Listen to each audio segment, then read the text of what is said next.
네. 아, 이게 이렇게 와 이런 거죠. 와 영원토록 이렇게 하고 있는 거죠.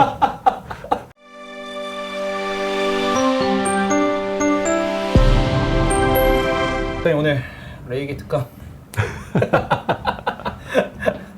고생하셨습니다. 지금 우리 촬영이 끝나고 지금 바로 곧바로 하는 건데 아 감사하죠. 뭐 네. 특별히 레이기 10명 하면 안 온다 그랬는데 많은 분들이 오셔서 오히려 힘이 났어요.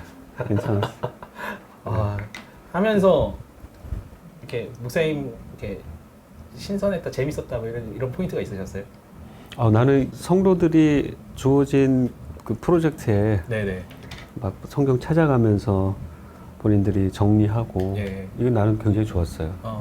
그리고 나중에 막 문제 풀 때 120문제 작은 문제가 아닌데 네네네. 포기하지 않고 끝까지 다 이 열심을 다해서 풀어나가는 게 저는 너무 좋았어요.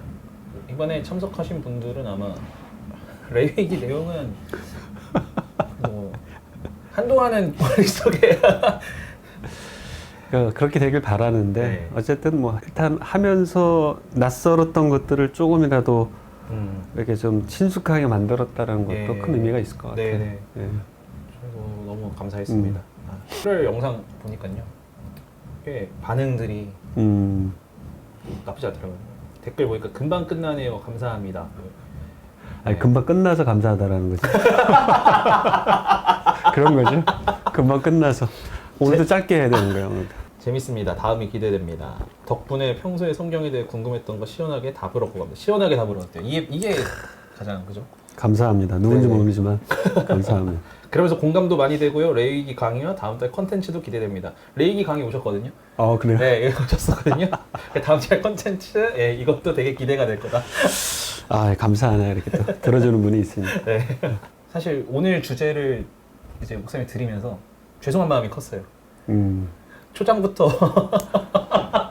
쉽지 않은 주제. 근데 예. 주제 바꾸서 네. 느꼈던 거는 예. 어차피 답이 없는 거기 때문에 답이 없다기보다는 인간의 말로 이게 명쾌하게 설명하기가 쉽지 않은 주제이기 때문에 예. 오히려 부담은 좀 적었어. 네. 오히려. 오늘 주제가 삼위일체에 대해서, 삼위일체 하나님에 대해서 우리가 좀 한번 얘기 좀 해보려고 하는데, 삼위일체는 저는 지금까지 제가 만나본 모든 분들 중에서 명쾌하게 설명을 하신 분들이 생각보다 많지가 않더라고요. 있는 거네요. 그러니까 생각보다 많지 않다는 거는. 그나마 이제 좀, 근데 결론적으로는 목사님처럼 답이 없다. 이런 궁금증을 한번 던져볼게요. 이게 대체 뭐길래 우리가 알아야 될까? 왜 알아야 될까? 뭐 이병준 목사님의 그 경험한 리스트에 한 명이 더 추가되는 건데 명쾌하지 않은 또 한 사람의 이름으로 그게 본질이기 때문일 수밖에 없어요. 이 삼위일체라는 이 개념 혹은 이 신학적 주제가 성경이 하나님을 그렇게 소개하고 있기 때문에 이건 본질이라서 피할 수 없는 주제라는 거죠. 반드시 완벽하게 이해는 되지 않지만 그러나 성경이 하나님을 우리에게 소개하는 계시의 방편이라면 그 계시가 계시를 통해 나타나는 그 하나님의 모습을 삼위일체적 개념으로 우리한테 소개하고 있기 때문에 네. 이거는 피할 수 없이 우리가 모두가 고민을 해야 되는 아주 중요한 주제죠. 모르고 신앙생활을 하시는 분들도 계시잖아요. 그러니까 명확하게 모르고 그냥 삼위일체에 대한 모르고 그냥 덮어놓고 신앙생활해도 되는 거 아니야? 라고 얘기할 수 있을까요? 그렇게 만약에 누가 물어본다면. 이런 거는 가능할 거예요. 삼위일체의 중요성은 알지만 그걸 인간의 언어로 명확하게 이거다라고 정의하는 것은 어렵다. 이건 인식할 수는 있는데 그러나 삼위일체 자체를 무시하고 신앙생활 한다는 것 자체는 하나님에 대한 관심, 성경에 대한 관심 없이 내가 신앙생활 하겠다는 것과 거의 저는 동일하다고 봐요. 이 개념을 인간의 언어로 풀어내기에는 너무 어렵지만 그럼에도 불구하고 성경은 그것을 우리에게 이야기하고 있기 때문에 그걸 무시하고 밀어내고 내가 신앙생활을 하겠다. 그건 사실은 우리 성경을 기초로 한 신앙생활이 아닌 그냥 나 중심적인 신앙생활을 하겠다라는 것과 별반 다르지 않는 위험한 발상이라는 거죠. 시작부터. 신앙생활을 하고 하나님을 알아가면 갈수록 이 삼위일체 교리는 더욱더 확실해져야 되는 게. 그렇죠. 예. 예. 그러니까 문장과 언어로 표현은 어려워지지만 그러나 삼위 하나님에 대한 그 희미한 부분이 조금씩 뭐라 그럴까 그 밝게 드러나는 경험, 개인적 경험, 이런 경험들이 축적되어 가는 것이 저는 신앙생활이라 보거든요. 말씀 속에서 나타나는 하나님을 내가 삶의 경험을 통해 이해해 가는 것인데, 알아가는 것인데, 희미해졌던 것들이 조금 선명하게 드러나니까 이제 하나님 앞에 갔을 때 그분의 삼위일체 하나님 앞에서의 모습 속에 우리가 이제 경외할 수밖에 없고 확연하게 드러나고 확실해지는 그 상황을 그때 가서 이제 알게 되겠죠. 그러나 이 과정 속에서는 반드시 고민해야 될 주제입니다. 그 이제 삼위일체가 이게 좀 어렵게 느껴지는 건, 아니, 어려울 수밖에 없는 게 있잖아요. 하나님에 대해서 이해하는 거잖아요. 우리의 생각의 범주를 넘어서시는 분이시잖아요. 그분을 정의한다라는 것 자체가 결코 쉬운 것도 아니고, 성경에서 삼위일체라는 단어가 없잖아요. 그러니까 명확하게 성경 안에서의 삼위일체에 대한 그런 게 없고, 그러다 보니까 그냥 뭐 사람이 만든 교리 안에서 이해해야 되는 거 아니야? 이렇게 보는 사람들도 있을 수 있을 것 같은데, 이 삼위일체에 대해서 그럼 어떻게 우리가 이해를 해야 될까요? 교리라는 것에 대한 오해도 우리가 좀 풀어내야 할 것이, 교리 자체도 사람이 만든 건 아니거든요. 성경이 말하고 있는 것들을 정리한 거지. 네. 삼위일체 개념도 마찬가지죠. 그러니까 교리라는 것은 인간이 만들어낸 게 아니라 성경이 가르치는 것들을 그 요약하고 정리하는 과정 속에서 거기서 이제 어떠한 개념에 대한 정의를 이제 정리하는 것이지, 네. 어떤 개념들을 만들어낸 게 아니니까. 이 삼위일체도 동일한 거거든요. 인간이 삼위일체라는 것들을 만들어낸 게 아니라 성경을 읽다 보니까 성부 하나님이 하나님이라고 나타나고 있고, 성령도 하나님이라고 나타나고 있고, 예수님도 성자 하나님으로 우리에게 소개되어지고 있는데, 그럼 이건 뭘까? 세 분이 다 하나님인데, 근데 또 세 분임과 동시에 한 분 하나님으로 소개하고 있다. 네. 사실은 그거를 이제 표현하는 과정 속에 인간의 언어의 한계가 삼위일체라는 것으로 표현한 것뿐이지, 우리가 없던 개념들을 만들어서 어떤 거기에 끼워 맞추기 위한 어떤 이론들을 집대성한 것은 아니라는 거죠. 그러니까 삼위일체라는 게 그래서 조금 더 어려울 수도 있고, 사람이 만들어낸 것은 아니라는 건 분명한 거죠. 인간의 언어체계 사고 구조 안에 이거를 정리하려고 하다 보니까 나오는 그런 거의 어려움일 수도 있겠네요. 그렇죠. 네. 삼위일체가 어렵다는 게 그 부분이죠. 네. 아까 목사님이 말했던 것처럼 하나님은 우리가 표현할 수 없는, 하나님은 이런 분이야라고 정의할 수 있는 분은 아닌데, 네. 그러니까 하나님은 나는 이런 존재다라고 하나님이 역으로 성경을 통해서 말씀을 주신 거잖아요. 그러니까 우리가 하나님을 어떻게 표현할까 하면서 삼위일체 이렇게 표현한 게 아니라, 하나님이 우리에게 당신을 소개해 주실 때에 삼위일체적 개념으로 소개했기 때문에 우리는 그거를 삼위일체라는 이론으로 그냥 정리를 한 거죠. 그러니까 이런 거예요. 성경이 말하는 하나님이 성부 하나님, 성자 하나님, 성령 하나님으로 소개하고 있는데, 이러한 하나님을 성경은 그대로 말하고 있으니까 성경이 표현하고 있는 하나님에 대한 우리 인간의 어떤 이해의 오류를 차단하기 위해서 성경이 표현하고 있는 세 분이면서도 한 분, 한 분이면서도 세 분이라는 것들을 우리가 이제 정리한 것이 삼위일체라는 개념인 거지, 우리가 만든 게 아니라는 거죠. 그러니까 이 삼위일체 개념이 나온 것도 사실은 출발점은 또 거기에서부터 있다고 봐요. 하나님에 대한 오해, 이 오해들을 막기 위해서, 오해를 하면서 사람들이 성경 속에서 이야기하는 것들을 좀 더 자세하게 알아가려고 하기보다는 자기 인간의 논리와 이성의 한계 속에서 규정해버리는 이러한 일들이 많이 있기 때문에, 처음에 그러한 잘못된 이론과 거짓 사상들과 싸우는 과정 속에서 진리를 수호하기 위한 사람들이 성경에 나타난 하나님에 대해서 이제 인간의 언어로 표현하는 과정 속에 사용된 게 삼위일체라는 개념이지, 신학적 이론을 만들어서 우리에게 소개한 건 아니라는 거죠. 네. 그 어떻게 보면은 그러니까 정리를 위한 정리가 아니라 그 믿음의 분투 속에서 나온 그럼요. 고백이 담긴 이 고백인 거잖아요. 그렇죠? 그럼요. 네. 그런 위협이 항상 있었으니까, 진리에 대한 위협이 있었기 때문에 네. 그 진리에 대한 위협을 들여다보았을 때에 이것이 매우 하나님의 신성을 무너뜨리는 체계가 발견이 되니까, 그 체계에 대하여 반박하기 위한 과정 속에서 이제 어떠한 교리들이 정리가 된 거지. 교리들이라는 거 다 그런 측면이죠. 네. 뭐 교리를 인간이 만들어낸 게 아니라 성경에서 말하고 있는 것들을 이런 측면에서 변증, 변호, 그다음에 이 과정 속에서 신학의 혹은 신앙의 체계를 세워가는 과정 속에 만들어진 거니까. 그러니까 사실 아까 지금 제가 처음에 했던 질문이 되게 이렇게 부끄러워지는 질문이 되는 건데, 그러니까 왜 알아야 되는가? 우리에게 있어서 굉장히 중요한 이거 삼위일체 하나님에 대한 이해가 없기 때문에 제가 며칠 전에 갑자기 저 그런 사람 아닌데 알고리즘에 안상홍 뭐 하나님 뭐 이게 확 뜨는 거예요. 그래서 우리가 하나님 아버지 안상홍 이러면서 그쪽에서 막 얘기하는 게 하나님의 교회. 그래서 들어가서 봤거든요. 근데 이제 봐야 될 필요도 있어요. 네, 근데 얘네가 무슨 말을 하는가. 또 이제 마지막으로 이제 땅에 오신 우리 하나님 안상홍 뭐 이러면서 이러는데 사실 그러니까 이단에 빠지는 것도 이것이 탄탄하지 않기 때문에 빠진다라고도 뭐 다양한 이유가 있겠지만 교리상으로 접근을 했을 때 그렇게 볼 수도 있겠네요.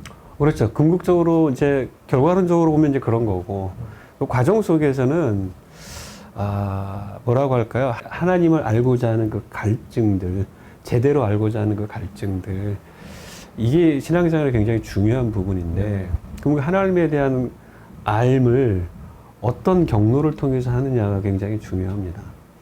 그러니까 이제 우리가 성경이 우리에게 가르치는 대로 하나님을 알아가고자 하는 몸부림이 제일 중요하고, 아까 첫 번째 질문에서 이야기했던 것처럼 삼위일체에 대해 알아가는 것이 뭐 신앙생활에 그렇게 왜 중요할까?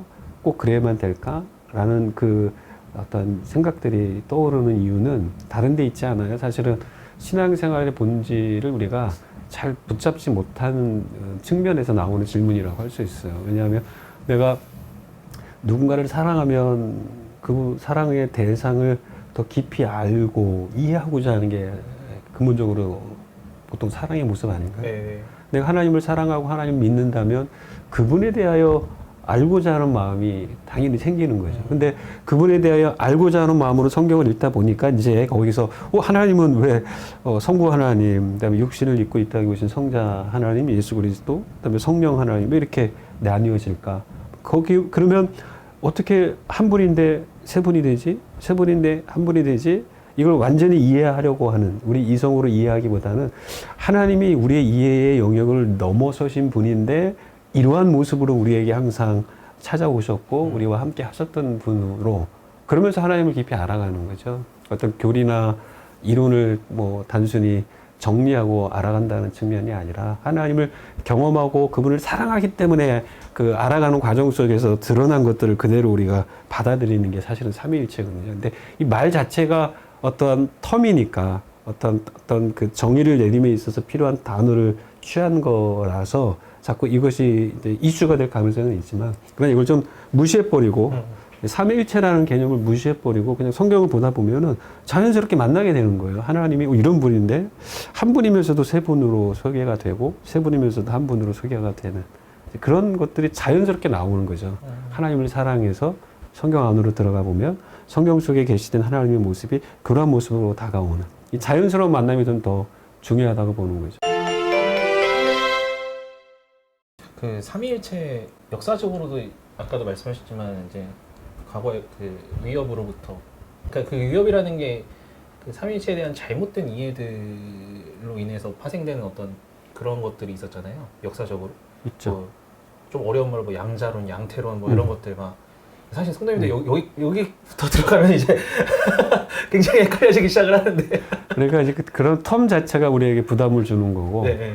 그러나 삼위일체를 이해하는 과정 속에서 나름대로 어떻게 인간의 논리와 이성적 구조에 호소할 수 있을까, 그들이 납득할 수 있을까, 라는 측면에서 설명을 하는 것. 그래서 한 단어로 이제 정의하다 보니까 그런 양태론이라는 이야기도 나오고, 뭐 여러 가지 이제 단어들이 등장을 하는 거죠. 그래서 제가 몇 개를 좀 준비를 했어요. 그러니까 이런 식으로 예시를 들면 왜 틀린 건가? 그러니까 그래서 첫 번째 한번 준비했는데, 한 사람이 아빠도 되고 아들도 되고 남편도 된다. 그런 것처럼 아빠를 성부로, 아들을 성자로, 남편을 성령으로 이해하면 됩니다. 한 사람이 세 가지 역할을 하는 것처럼 삼위일체도 이와 비슷한 겁니다. 라고 누군가가 이제 얘기를 했고, 그럴싸해 보이잖아요. 요거에 잘못된 점들이. 그게 일반적으로 양태론, 우리가 아까 양태론을 말하는 사람들의 일반적인 주장인데, 그러니까 이것도 이제 셋이 하나고 하나가 셋이라고 하는 세 위격의 단일성들을 설명하는 과정 속에 그래도 이렇게라도 이야기하면 조금 더 사람들이 좀 알아들을 수 있지 않을까라는 측면에서 나온 이야기거든요. 그럼 완벽하지 않잖아요, 당연히. 그러니까 셋의 관점이죠. 이게 양태론이라는 것은 사실은 삼신론이라는 게 있는데 좀 갑자기 이상해지는데 분위기가. 삼신론이라는 것은 세 분을 강조하는 관점이라면 양태론이라는 것은 한 분을 강조하는 거거든요. 그러니까 한 분, 현빈이가 있는데 교회에서는 목사, 집에서는 남편이자 또 아버지 되는 한 존재지만 역할이 세 역할이 나눠지면서 다양한 역할이 나눠지면서 존재는 적으로는 하나지만 역할에 따라서 셋으로 보이기도 하는 뭐 이런 것들이 이제 양태론의 관점인데 이것이 문제는 삼위일체라고 하는 성경이 우리에게 드러내주고 있는 세 분이 하나며 하나가 세 분이다라는 이 삼위일체를 완벽하게 설명해내느냐 그게 안 되기 때문에 문제가 되는 거죠. 예. 뭐 그렇게 부분적으로 지금 초점이 이제 한 분이라는 거에 초점을 맞춘 거니까 세 분의 세 위격으로 나타나지만 한 분이라는 관점으로 보게 되면 이 양태론이 상당히 설득력 있게 느껴지는 거죠. 존재는 한 분인데 땅에 오셨으니까 육체를 입고 예수님 보이지 않는 하나님으로 계시고 예수님이 떠나가시고 나서 이 세상에는 영원히 함께 하시는 성령님이 또 어떤 인격으로서 우리 내면에 함께 계시니까 뭐 한 분인데 시대에 따라 역할에 따라 다른 모습으로 나타났다. 이건 또 모순이거든요. 그러니까 한 분이라는 걸 강조하는 과정 속에서 이러한 것들이 나왔기 때문에 그럼 반대편 어떻게 한 분이면서 새 위격이 될 수 있느냐라고 하는 그 존재론적 가치 위격은 또 설명하기가 이게 부족한 거죠. 그래서 또 다른 말들도 또 있잖아요. 예를 들면 삼신론 같은 경우는 이제 셋을 강조하니까 일반적으로 사과가 있는데 사과 껍질이 있고 사과 알맹이 있고 사과 씨가 있다. 뭐 이런 식의 비유도 있어요. 실제적으로. 달걀도 이야기 많이 하고 달걀 껍질과 뭐 그다음에 달걀 그 뭐죠? 흰자를 덮고 있는 그거 앞이 있고 그 안에 또 뭐 흰자와 노른자 뭐 아무튼 하나인 것 같은데 사실 그걸 구성하고 있는 걸 보니까 또 세 개로 구성이 되어져 있다. 세 개를 강조하는 관점이죠. 근데 이러한 삼신론이나 뭐 양태론 이런 것들이 과연 삼위일체를 충분히 설명할 수 있느냐? 그게 안 된다는 거예요. 저는 한편으로 감사하죠, 이게. 왜냐하면 하나님은 우리 인간의 이성으로 규정할 수 없는 분이라는 게 사실은 여기서 나타나는 거죠. 신비로움이죠, 사실은. 사실 삼위일체는 신비로움입니다. 그리고 그 누구도 명확하게 답을 줄 수 없는 그 이유 중에 하나가 하나님이 하나님이시고 우리는 여전히 피조물의 영역 안에 있기 때문에 피조물과 창조주 하나님 사이의 이 간격을 우리 인간의 힘으로 과연 극복할 수 있느냐? 없죠. 없죠. 목사님 말씀하시니까 저 예전에 한번 되게 인상 깊었었는데 불교를 이제 동양 철학하면서 학부 때 배웠었는데 너무 재밌는 거예요. 이해가 너무 쏙쏙되고. 근데 그 얘기를 하시더라고요, 교수님이. 불교는 인간이 만드는, 그러니까 인간의 이성의 사고의 정말 최정점에서 교리들이 나오는 건데 그래서 이해가 되고 재밌는 거다. 근데 이게 기독교와의 차이다. 그러니까 인간이 만들었기 때문에 다 이해가 되는 건데 기독교가 이해가 안 되는 거는 하나님 자체, 그러니까 우리가 우리의 범주를 넘어서는 하나님을 이해하려고 하는 거니까. 그렇죠. 그러니까 여기서 차이가 난다 이런 얘기를. 좋은 교수님이시네. 네. 그런 얘기가 맞아요. 네. 맞아요. 네. 그러니까 이제 사고의 체계에 있어서 불교가 갖는 좋은 장점들이 많이 있죠. 많이 있는데 성경이 갖는 독특성은 어쨌든 인간을 향하여서 하나님을 믿으라고 이야기할 때 하나님의 하나님 되심을 성경에서 하나님께서 스스로 우리에게 보여주신 이러한 장면들과 역사들을 보게 되면 불교적 사고의 어떠한 그 체계를 갖고 있는 사람들은 도저히 받아들일 수 없는 것들을 가득 차 있죠. 그리고 하나님의 하나님 되심과 피조물의 한계성을 하나님은 그대로 적나라하게 드러내세요. 하나님의 그 하나님 되심의 우월성과 탁월성을 있는 그대로 표현하고 계시고 그에 못지않게 인간이 하나님의 형상대로 지금 받았음에도 불구하고 하나님의 사람이라고 하는 사람들조차도 얼마나 인간의 실존적 한계에 갇혀 있는 그들의 실상을 그냥 있는 그대로 다 성경은 기록해주고 있다라는 거. 그리고 그 과정 속에서 벌어지고 있는 모든 기적과 이적들, 이 모든 것들이 믿으라고 하는데 이런 것들을 보여주면서 믿으라고 하는데 사실은 인간의 이성으로는 도저히 믿을 수가 없는 것들만 기록해 놓은 것들. 이게 저는 오히려 성경이 갖고 있는 역설이라는 생각들을 참 많이 해요. 그래서 성경 자체가 우리에게 처음부터 이성에 호소하는 것이 아니라 우리의 믿음에 호소하고 있다는 그 증거는 성경 그 자체의 여러 상황 속에서, 사건 속에서, 하나님의 말씀 속에서 드러나고 있다라고 봐요. 네. 그 삼일체 설명 좀 몇 가지 한번 얘기를 해볼게요. 예수님은 하나님 아들이기 때문에 하나님 아버지께 속한다. 그리고 성령은 하나님 아들에게 종속된다. 그래서 하나님 1등, 예수님 2등, 성령님 3등. 쉽게 뭐 그렇게 근데 그런 주장을 한 이단들이 사실 있어요. 그러니까 이제 우리가 잘 아는 아리우스라고 하는 사람들이 일반적으로 아리우스의 신학적 어떠한 그 흐름을 그대로 답습해오고 있는 현대의 이단이 있다면 여호와의 증인이 이제 대표적인 인격이라고 볼 수 있어요. 그게 뭐냐면 하나님의 아들을 보냈다, 예를 들면. 그리고 아들이 올라가면서 성령을 보내겠다. 그러니까 이제 격을 매기는 거죠. 하나님은 처음부터 계셨던 분, 나머지 성자와 성령은 하나님의 작품, 어떤 그 하나님의 의에서 창조된 거, 혹은 이제 양자론이라고 해가지고 또 여호와의 증인에서는 가끔 그렇게 주장을 하는데, 성령께서 예수님이 세례를 받으실 때에 성령이 임하는 그 순간, 그리고 예수님께서 십자가에 달려 돌아가실 때에 영혼이 떠날 때, 그 중간에만 진짜 성자로서 예수님의 어떤 생애를 온전히 보냈다라는 것이죠. 그러니까 처음부터 하나님은 아니었고 성령이 임하는 그 순간부터 마치 하나님에 의해 창조된 어떤 그 하나님의 특별한 섭리 가운데 하나님이 맡긴 일을 하기 위하여 그 기간 동안에만 하나님의 아들로 존재한 뭐 이러한 것들을 주장하기 시작했던 이단들이 이제 그러한 부류에 속했던 사람이고, 일반적으로 우리가 서신서를 읽다 보게 되면 특별히 골로새서 같은 경우에도 그때 당시는 물론 영지주의라고 말은 안 했지만 영지주의의 기초가 되는 이단적 사상들이 그 지역 아시아 소아시아 지역에 많이 퍼져 있었거든요. 골로새 같은 경우는 예를 들면 영은 선하고 뭐 육은 악하다. 눈에 보이는 것들을 이 육체적 존재, 육신을 입고 있는 것들은 부정하고 있는 그러한 시대적 상황 속에서 예수님이 성육신에 갖고 왔다라는 것 자체를 그들은 인정하지 않는 것이죠. 어떻게 하나님이 악한 육신을 입고 이 세계에 올 수 있느냐. 신은 그런 존재가 아니다. 그러면서 예수님을 거부하고 있었기 때문에 이제 바울이 예수님의 그 탁월성들을 강조하면서 골로새서에서 메시지를 주고 있는 것이거든요. 그러니까 하나님이 지금 그 성부 하나님으로 원래부터 계시고 성자 하나님이 또 육신을 입고 이 땅에 오시고 성자 하나님이 떠나시면서 성령 하나님이 이 사역의 패턴을 주도권을 쥐고서 우리 안에 인격적으로 존재하시면서 주님 다시 오시기까지 사역들을 하고 있는데, 이 관계가 정말 우리가 보고 배워야 할 삼위일체의 신비가 여기 사실 나오거든요. 어떤 의미냐면 세 위격으로 세 존재로 존재하지만 한 분인데 이 세 분의 인격적 관계가 서로 존중하고 존중함과 동시에 자기의 창조적 하나님으로서의 능력들을 마음껏 발휘하며 서로 함께 그 영광을 나누는 이 장면이 삼위일체 모습 속에서 선명하게 드러나는 것이거든요. 예를 들면 예수님은 이 땅에 하나님, 성부 하나님의 뜻을 이루어드리기 위해 이 땅에 오셔서 자기를 부서뜨리면서 십자가에 달려 돌아가시고 또 이 세상에서 살아가시면서 자기 안에 있는 그 신성들을 사용하시죠. 기적과 이적을 드러내시면서. 근데 그 영광을 본인이 취하지 않고 아버지께 영광을 돌리는. 매우 성숙한 모습이잖아요.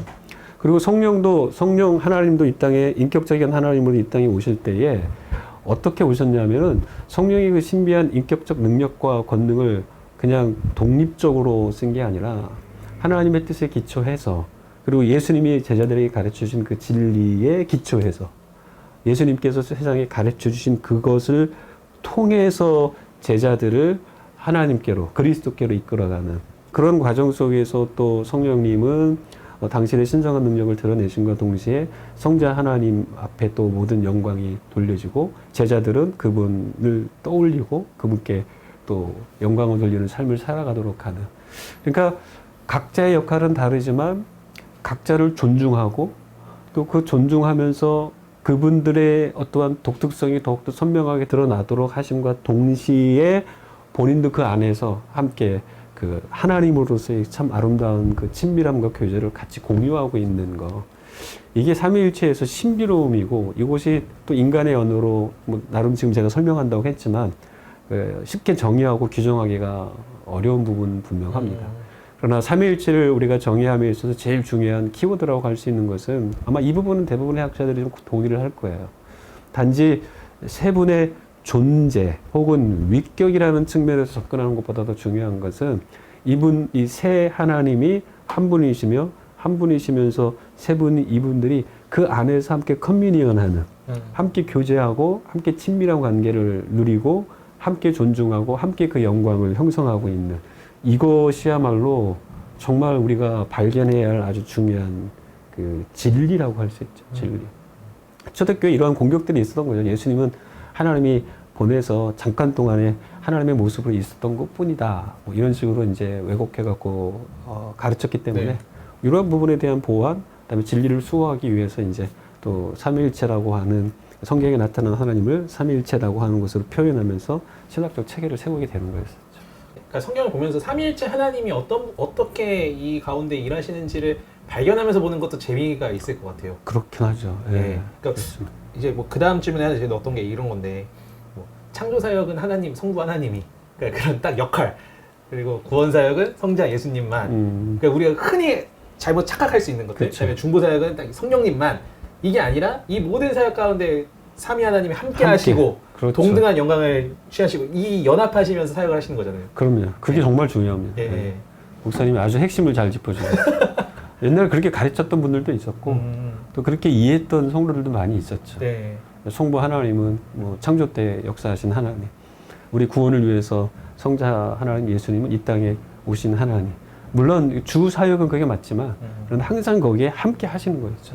함께. 왜냐하면 예수님이 공생을 시작하실 때에도 성부 하나님이 음성으로 나타나시고 성령 하나님은 눈에 가시적인 현상으로 예수님과 함께 하시고 그리고 성령을 따라서 예수님이 또 사역을 하셨기 때문에 또 구약에는 신약만큼 이렇게 선명하게 드러나지 않지만 항상 어떠한 그 구절이나 표현 속에서 하나님 스스로가 어떤 복수적 표현을 통하여서 함께 한다는 흔적들을 계속 주고 있었기 때문에 네. 우리가 그렇게 이해하는 것이 정말 정확하고 맞죠. 네. 매우 중요한 겁니다. 마지막으로 한번 좀 넘어가 볼게요. 벌써 마지막이에요? 더 남았어요? 아니. 선생님 컨디션을 제가 고려해서 감사합니다. 아주 감사합니다. 네. 우리가 삼위일체를 어떻게 이해하고 특별히 자녀들에게, 그러니까 사실 자녀들에게까지 이걸 그 때에 맞게 설명을 해야 될 것 같긴 한데 뭐 믿음이 얕은 분들에게 삼위일체에 대해서 우리는 어떻게 그러면은 설명하는 것이 좋을지 실제적으로 좀 거기에 대해서 한번 좀 얘기해 보고 싶어요. 그것도 어려운 주제이긴 하죠. 그러니까 네. 삼위일체라는 선입견을 갖고 신앙생활을 시작하게 되면 이점도 있지만 이렇게 혼란스러운 부분도 없잖아 있어요. 왜냐하면 삼위일체라는 그 개념이나 삼위일체적으로 하나님 우리에게 소개해 주시는 성경의 이야기들을 보면 우리가 하나님을 조금씩 알아가는 과정 속에서 나중에 하나님이 이런 분이시구나 하면서 다가오는 것이 이제 삼위일체적 개념인데 처음부터 하나님이 이런 분이시구나 하고 접근하기에는 접근 방식 자체가 사실은 우리 이성에 호소하는 관점이 많잖아요. 이해하고 출발해야 된다는 거니까 삼위일체는 이런 거야. 이해하고. 그러나 엄밀하게 말해서 삼위일체라고 하는 이 규정은 아주 단순합니다. 한 분이 세 분이고 세 분인데 한 분이다. 이것을 뛰어넘을 수 있는 그 정의는 아무것도 없어요. 삼위일체에 대해서. 그러니까 신앙생활을 처음 시작하는 우리 자녀들이나 혹시 주변에 있는 분들이 있다면 이 개념 물론 명확하게 가르쳐 줘야 되는데 목사님이 말씀하셨던 것처럼 그 관점으로 한번 성경 속으로 들어가고 그 관점으로 신앙생활을 함에 있어서 처음부터 멀리 가지는 말고 지금 내가 만난 예수 그리스도 여기서부터 한번 출발해 볼 필요는 있습니다. 그러니까 내가 만난 예수님, 그 예수님이 이 땅에 오셨을 때 우리가 이제 예수님을 만났고 사랑하니까 예수님에 대한 알미 궁금하지 않겠습니까? 그분에 대한 알을 우리가 추구해 갈 때 성경을 보게 되면 그분이 어떻게 이 땅에 오셨고 성령으로 잉태돼서 왔다. 어떻게 사역을 시작하셨는가. 성령의 인도하심과 이끄심 속에 사역을 하셨다. 그럼 예수님이 떠나실 때는 또 성령님을 보내시겠다. 그런데 더 놀라운 것은 성자 하나님이 성령님이 오실 것을 이야기하시면서 그분이 오시면 너희가 나보다 더 큰 일을 할까 예를 들면 그러니까 그분은 너희로 하여금 너희 영역과 한계를 더 뛰어넘도록 이것은 어떤 면에서는 이런 겁니다. 예수님이 실제적으로 성령님을 더욱더 이렇게 높여주는 듯한 느낌. 그분의 어떠한 그 역할과 사역의 바운더리가 더 위대할 거라는 것들을 암시해주는. 그러니까 서로가 서로를 이렇게 인정해주고 띄워주고 또 그 영광이 더욱더 그분의 영광들이 선명하게 드러나도록 하는 이러한 모습들이 계속 등장하기 때문에 처음부터 삼위 하나님은 어떤 분이신가라고 하는 커다란 그림보다도 뭐 내가 개인적으로 하나님을 만났다는 표현을 하는 사람도 네. 있고 예수님을 인격적으로 만났다. 사실 이것도 거의 같은 개념인데 네. 그러나 어쨌든 육신으로 오신 예수 그리스도를 믿음으로 말미암아 우리가 하나님의 자녀가 되었고 예수님의 역할은 당신을 믿는 자들이 하나님의 영광 가운데 나아가도록 하는 관점이니까 예수님을 믿은 사람들은 예수님으로부터 출발하고 하나님을 만났다고 생각하는 분들조차도 하나님을 만나는 것은 또 어떻게 시작할 수 있는가?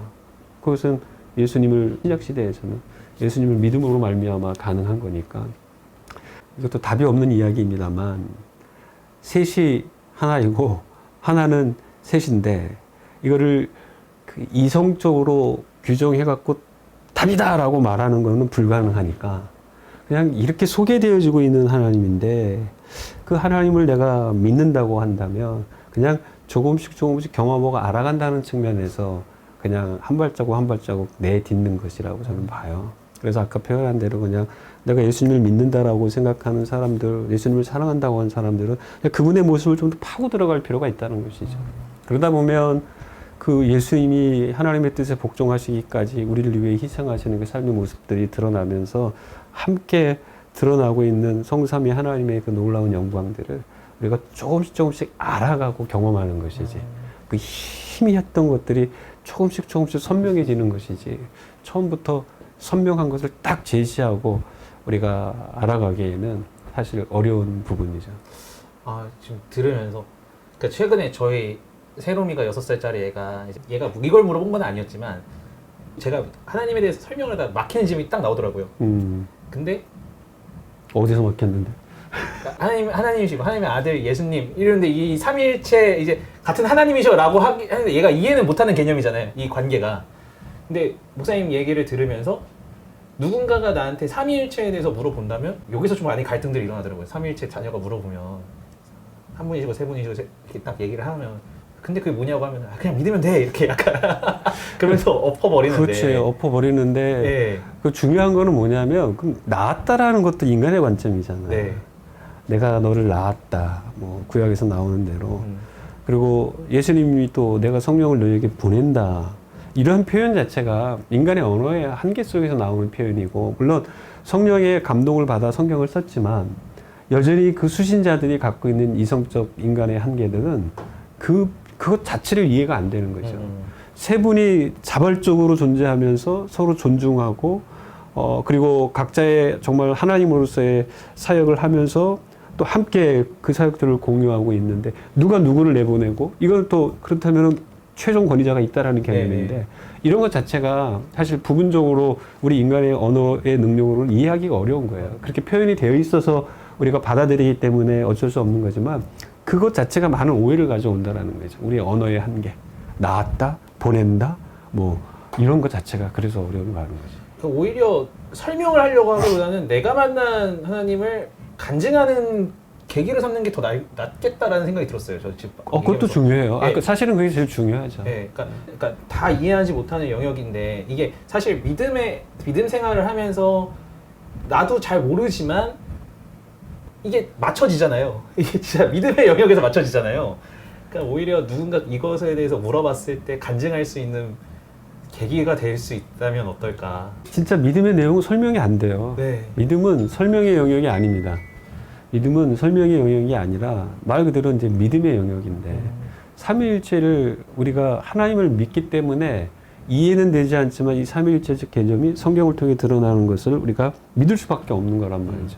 그렇다고 뭐 그냥 에이 그런 거 알지 않아도 돼 몰라도 돼 이런 식으로 또 무시할 수 있는 주제는 아니기 때문에 네. 그냥 우리들의 인간의 수준에서는 뭐 우리 목사님 말씀 이런 이야기를 하고 있습니다만 우리보다 훨씬 탁월한 사람들도 지난 2000년간 이것 가지고 씨름을 해왔음에도 불구하고 여전히 이 미궁 속에 있는 게 이 개념인데 그렇다면 우리는 거기까지만 설명을 하면 된다고 저는 봐요. 성경이 우리에게 계시하고 있는 것은 정말 세 분이 한 분 하나님이고 한 분 하나님이 지금 세 분으로 존재한다고 이야기하는데 성경을 읽다 보니까 사실은 이렇게 드러나고는 있다. 이것대로 드러나고는 있는데 이것을 우리가 명확하게 우리의 이성의 논리로 설명한다는 것 자체가 불가능하기 때문에 삼위일체에 대한 어려움이 우리에게 여전히 존재하는 거다. 저는 그렇게 생각을 해요. 네. 이걸 삼위일체를 쉽게 설명하려고 하다가 이제 결국은 그렇게 가는 거예요. 삼신론으로 가든 양태론으로 가든 아리우스와 같은 사람들이 생기는 거죠. 이성의 논리로. 근데 다른 것들은 우리가 끝까지 파고들고 해야 되지만 하나님에 대해서만큼은 하나님이 알려주시는 만큼은 알 수 있는 거예요. 우리가 그 부분은 분명합니다. 그러니까 우리가 오늘 레위기를 공부했지만 어떤 의도가 있어서 뭔가 했을 텐데 하나님이 말씀하셨을 텐데 그럼 할 수 있는 한 그 의도를 계속해서 파악해 가는 건 중요하지만 그런 영역은 얼마든지 그게 가능하지만 하나님 존재, 그분 존재에 대한 이야기, 정보는 우리의 이성으로 함부로 할 수 있는 게 아닙니다. 그분이 알려주시는 만큼. 근데 알려주신 방식이 그 개념으로 우리에게 알려주셨기 때문에. 근데 우리는 믿어지기는 하는데 그 우리의 말로 설명은 안 된단 말이죠. 그게 이제 우리의 실천적 한계이죠. 예. 오늘 보시면서 이렇게 이것 때문에 어려웠던 분들한테는 도움이 많이 될 것 같아요. 아, 좀 도움이 됐을려나 모르겠는데 더 어려워진 건 아닌지 모르겠어요. 간단해요. 그냥 세 분인데 한 분이고 한 분인데 세 분이다. 그리고 우리가 이렇게 규정할 수밖에 없는 것은 성경이 그렇게 하나님을 소개하고 있기 때문이다. 다만 우리가 이걸 말로 설명을 못한다. 네, 그것이죠. 어떻게 보면. 그리고 우리의 한계를 느끼게 되면서 맞아요. 전능하신, 광대하신 하나님을 이렇게 또 이해하게 되는 거죠. 그럼 더 소망이 생기죠. 네. 우리가 이렇게 바울이 고백한 것처럼 지금은 이렇게 흐릿하고 희미하지만 언젠가는 선명하게 밝게 드러나는 그분의 실존 앞에서 우리는 영원하신 그분의 실존 앞에서 영원토록 찬양만 할 수밖에 없는 거예요. 뭐 영원토록 노래만 하고 찬양 예배만 드린다는 그 의미를 뛰어넘는 거죠. 네. 그분의 크심 앞에 우리는 정말 놀랄 수밖에 없는 것이죠. 저는 그날을 소망합니다. 저도 기대가 되고 사실 하나님이 파편적으로 알고 있는 그 하나님이 딱 이렇게 모였을 때라고 해야 될까? 한 자리에 그분의 정체를 우리에게 다 보여주실 때 이게 이렇게 와 이런 거죠. 와 영원토록 이렇게 하고 있는 거죠. 저는 그게 영원토록 찬양하는 모습이라고 봐요. 와 네. 그런 크신 분이 우리 하나님이신 거죠. 네. 어쨌든 오늘 이렇게 한번 삼위일체에 대해서 한번 이렇게 정리를 해보도록 할게요. 오늘 제가 더 물어보고 싶고 얘기하고 싶은 거 많은데 목사님 빨리 보내드려야 될 것 같아요. 다음 달에는 또 다른 콘텐츠를 다른 주제로 또 목사님하고 할 수 그래요. 있도록 감사합니다.